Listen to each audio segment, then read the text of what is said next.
दोस्तों आज हम पहुँचे हैं राजकीय इंटरमीडिएट कॉलेज सैंदी खाल में और सभी टीचरों से भी हम बात कर रहे हैं और बड़ा अच्छा लग रहा है। यहाँ पर जो टीचर्स हैं बहुत ज़्यादा ज्ञान भी है उन्हें और काफ़ी अवॉर्डेड भी है। एक और सर हमारे साथ हैं कविंद्र मोहन उनियाल सर हमारे साथ हैं जो कि बायोलॉजी यहाँ पर बच्चों को पढ़ाते हैं। आइए उनसे भी बात करते हैं। सर नमस्कार, स्वागत है आपका। नमस्कार थापा जी, कैसे हैं सर? बहुत बढ़िया। आप सुनाइए, आप कैसे हैं? जी बढ़िया हैं हम भी। आप सर जो आपका जो सब्जेक्ट है जीव विज्ञान, इसके बारे में थोड़ा हमारे दर्शक जानना चाहेंगे। जीव विज्ञान जो है जीवों से संबंधित विज्ञान है। इसमें वनस्पति और जंतु दोनों ही आते हैं, सूक्ष्म से लेकर के और विशालकाय तक जंतु जो हैं इसमें या पादप जो हैं सम्मिलित हैं इसमें। उन्हीं के विषय में जो जानकारी है यहाँ पर जो है बच्चों को कक्षा में जो है दी जाती है। और जितना भी हमारे पास ज्ञान है इस संबंध में वो सभी मतलब यह है बच्चों को समय समय पर उसके बारे में हम बताते रहते हैं। अच्छा, ये जो हमारी जो ह्यूमन बॉडी है कितनी इम्पोर्टेंट है, इसमें क्या चीज़ें हैं, कैसे कुछ जैसे बहुत सारी चीज़ें जो नुकसान पहुंचा सकती हैं, क्या चीज़ें फ़ायदेमंद है, इसके बारे में थोड़ा बताएंगे। देखिए, जो ह्यूमन बॉडी है हमारी, एक प्रकार से अगर हम कहें कि जीव जो है निर्जीव से बना है। अच्छा। जितना भी मटेरियल हमारे शरीर में है या जो भी तत्व हमारे शरीर में है वो सारे के सारे निर्जीव हैं और इन्हीं निर्जीव तत्वों से जो है सजीव की रचना हुई है। तत्व जो है मिलकर के हमारे यौगिक बनाते हैं, यौगिक से फिर जटिल यौगिक बनते हैं और वही कोशिका का निर्माण करते हैं। और कई सारी कोशिकाएं, अनगिनत कोशिकाएं जो हैं हमारे शरीर में हैं। जैसे एक मकान बनता है तो उसमें ईंट जैसे एक इकाई के रूप में होती है, ठीक उसी प्रकार से कोशिका भी जो है जीव की जो है संरचना की इकाई होती है। और इसमें ऐसे भी जीव हैं जो एक कोशिकीय हैं। कहने का मतलब है कि उसकी जितनी भी जैविक क्रियाएं संपन्न होती हैं, जैविक का मतलब जीवन से संबंधित जो क्रियाएं हैं एक कोशिका के ही अंदर संपन्न होती हैं। अच्छा। और कई सारी कोशिकाएं आपस में मिलकर के भी बहुकोशिकीय प्राणी का निर्माण करते हैं। जैसे हम लोग हैं, हम लोग क्या हैं, बहुकोशिकीय प्राणी। असंख्य जो कोशिकाएं हमारे शरीर में हैं, ये कोशिकाएं मिलकर के क्या बनाती हैं, पहले उत्तक बनाती हैं, फिर उत्तक भी अलग अलग कार्य करने के लिए तैयार होते हैं। ये मिलकर के हमारे क्या है अंग बनाते हैं और अंग भी जो हैं कई सारे अंग विशेष से कार्य को करने के लिए होते हैं, ये अंग तंत्र बनाते हैं। और जब सारे अंग तंत्र हमारा होता है, ये एक साथ मिलता है, तब जाकर के हमारी शरीर की जो है संरचना का तैयार होती है। जैसे इसमें हमारा कंकाल तंत्र है, जनन तंत्र है, श्वसन तंत्र है, पाचन तंत्र है, उत्सर्जन तंत्र है। ये सारे तंत्र मिलकर के एक बॉडी का स्वरूप जो है प्रदान कर रही है। अच्छा सर, ये कहा जाता है कि हमारे शरीर में सबसे ज़्यादा जो है पानी है, क्या? हाँ, लगभग 70 से 75% जो है जल है हमारे शरीर में। ये जल जो है कोशिका के नियमन के लिए बहुत आवश्यक होता है।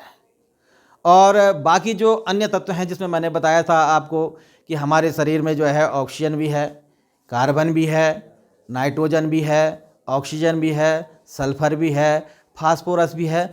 सभी तत्व जो हैं हमारे ये मिलकर के जो हैं जटिल यौगिकों का निर्माण करते हैं और तब जाकर के इन जटिल यौगिकों से क्या है कोशिका का निर्माण होता है। और ये कोशिकाएं एक बॉडी को बनाने के लिए उत्तरदायी होती हैं। उसी में से हम अगर अपनी बात करें तो हम जैसे कह रहे हैं कि अपने आप में हम बहुकोशिकीय प्राणी हैं। इन कोशिकाओं ने कोशिकाएं समूह बना करके जो है कुछ विशिष्ट कार्य करने के लिए होती हैं, तो वे जो कोशिकाओं का जो समूह होता है इसको हम उत्तक कह देते हैं। और इसी प्रकार कई सारे उत्तक जो हैं विशेष कार्य को करने के लिए उत्तरदायी होते हैं, तो वो अंग बना लेते हैं। और ऐसे जब कई सारे अंग बनते हैं तो उन अंगों में से भी कुछ अंग जो है किस विशेष कार्य को करने के लिए होते हैं, वो अंग तंत्र बनाते हैं। और जब अंग तंत्र जो है आपस में मिलते हैं तो एक शरीर का निर्माण या बॉडी का निर्माण होता है। सर जो बच्चे हैं वो कितना इंटरेस्ट लेकर इस सब्जेक्ट को पढ़ते हैं?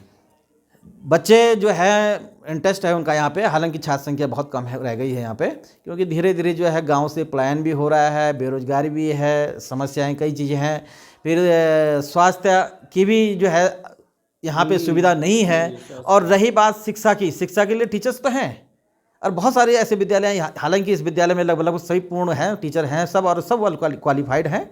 लेकिन बहुत सारे विद्यालय ऐसे हमारे पहाड़ों में जहाँ अभी भी क्या है शिक्षक नहीं है या शिक्षक विहीन भी कह सकते हैं, एकल शिक्षक से भी चल रहा है, ऐसे भी विद्यालय हमारे उसमें है। सर जो मैं देख रहा हूँ कि बहुत सारे प्रैक्टिकल्स आपने बनाए हैं, थोड़ा सा इनके बारे में भी बताइए। हाँ, ये बच्चे जो हैं हर साल जब भी इनका प्रैक्टिकल होता है तो उनसे हम जो हैं अपने मॉडल जो हैं बच्चों के हम तैयार करवाते हैं। और ये यहाँ पर एक प्रकार से जो मादा का जो स्तन है, अच्छा, मादा का स्तन है, किस प्रकार से इसमें क्या है दूध का उत्पादन होता है, ठीक है, वो इसमें दिखाया गया है। छोटी छोटी जो है इसमें दूध की जो कोशिकाएं होती हैं वो इकट्ठा होकर के बाद में निप्पल के द्वारा जो है बच्चे को जो पिलाया जाता है वो इसी निप्पल के द्वारा जो है बाहर आता है। हाँ, ये पूरी हाँ ये सारी, हाँ ये इसमें फैट बॉडी हो गई है इसमें, और ये रिब, हाँ इसमें हाँ मसल्स हैं, ये सारी मसल्स भी हैं इसमें सारी की सारी, है ना। और यहाँ पे आप देख सकते हैं यहाँ पे डक्ट हैं जो आपका जो है हमारा जो दूध है, माँ का जो दूध है उसको ले जाने का काम करते हैं, और लास्ट में ये सारी मिल करके निप्पल में खुलती हैं और निप्पल से इसका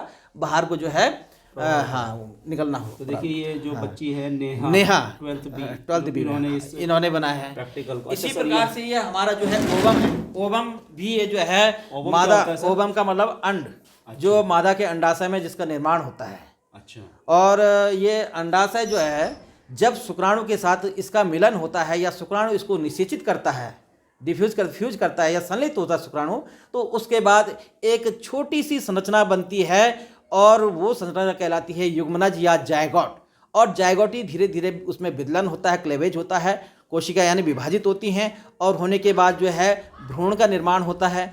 यानी भ्रूण की जो पहली अवस्था होती है वो हमारी युग्मनज होती है, और उसके बाद जब भ्रूण आगे डेवलप होता तो एक नवजात शिशु जो है 9 माह के अंदर माता के गर्भ में जो है पल करके एक नवजात शिशु के रूप में जो स्वरूप है उसका नवजात शिशु का डेवलपमेंट शुरू होती है, यहाँ से डेवलपमेंट होती है। ये सारा का सारा जो है माता के गर्भाशय के अंदर होता है। ये जो सारी प्रोसेस है, ये जब अंडा निषेचित होता है, संलयित होता है जब शुक्राणु इसके साथ, या शुक्राणु इसको फ्यूज करता है, उसके बाद ये जायगोट में तब्दील होता है, और जायगोट जो है जाकर के माता के गर्भाशय जो है अटैच हो जाता है, और वहाँ अटैच होकर के उसका धीरे धीरे क्या है डेवलपमेंट होना शुरू, यानी परिवर्धन शुरू होने लगता है, जिसको हम भ्रूण का परिवर्धन कहते हैं। और भ्रूण 9 माह के अंतराल में जो है एक नवजात शिशु का जो है स्वरूप धारण कर लेता है, और जब गर्भ समाप्त हो जाती है गर्भ अवधि, तो उसके बाद बच्चा जो है बाहरी वातावरण में आ जाता है। तो देख सकते हैं साक्षी बुढ़ाकोटी है, 12th बी की ये बालिका है, इन्होंने जो है ये प्रैक्टिकल बनाया। और जब ऐसे टीचर्स होंगे तो क्यों नहीं बच्चे तरक्की करेंगे। और बड़ा अच्छा लग रहा है इस स्कूल में मुझे आकर, इस कॉलेज में आकर, इंटर कॉलेज में आकर बड़ा अच्छा लग रहा है। खाद्य श्रृंखला की एक यहाँ पर प्रैक्टिकल यहाँ पर दिख रहा है। तालाब का जो पारिस्थितिक समूह है ये यहाँ पर दिखाई दे रहा है मुझे, ये यहाँ पर एक दिखाई दे रहा है प्रैक्टिकल। ये सर क्या है? इस प्रकार से जो आप देख रहे हैं बच्चा जो है गर्भाशय के अंदर किस प्रकार से ये बच्चा है डेवलपमेंट इसका जो है हो रहा है यहाँ पर। ये देखिए, हाँ, ये किस प्रकार से ये बच्चा जो है माता के गर्भ से ये यहाँ पे अपरा के द्वारा जुड़ा हुआ है। अच्छा। ये अपरा के द्वारा माता जो भी कुछ भोजन लेती है वो पाचन होने के पश्चात ब्लड के साथ इस अपरा के द्वारा इस बच्चे को भी प्राप्त होता है। माता जो भी ऑक्सीजन ग्रहण करेगी वो ऑक्सीजन भी ब्लड के साथ मिल करके इस अपरा के द्वारा इस बच्चे को प्राप्त होता है। तो माता यदि एक अच्छा भोजन करती है तो वो भोजन जो है इस बच्चे के डेवलपमेंट के लिए बहुत आवश्यक होता है। और यदि माता जो है कुपोषण का शिकार होती है, गलत तरीके के भोजन को अपनाती है, तो उसका असर इस बच्चे पे भी पड़ता है। ये अपरा ये इसको शो करती है कि यहाँ माता का जो सीधा संबंध है इस बच्चे से, जो विकसित हो रहा बच्चा जो गर्भ के अंदर है उससे है। तो शुभकामनाएं सर, बहुत बहुत आपको, आप इसी प्रकार से पढ़ाते रहें। धन्यवाद था जो है आपके स्कूल के इसी प्रकार से तरक्की करते रहे।